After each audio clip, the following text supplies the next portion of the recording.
Hello lovely audience, welcome back to another quick tutorial of Quick Guide. In this video, I am going to show you how can you add bio into your Facebook. So without any further ado, let's dive right into this exciting video.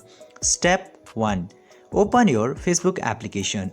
Firstly, you have to open your Facebook application, and after opening the application, go to the profile by clicking to this 3 bar into the top right side. Step 2. Click to edit profile. Now after coming to your profile into Facebook, you just simply have to click into this edit profile button here. And after clicking to the edit profile button, you can see this bio option here. Step 3. Add the bio. Now you just simply have to click into this add button in bio of your profile. By clicking there, you can write down anything into this bio option. Just write down what you want to show into your bio of Facebook and click to this save button. By following these very easy steps, you can also add bios into your Facebook.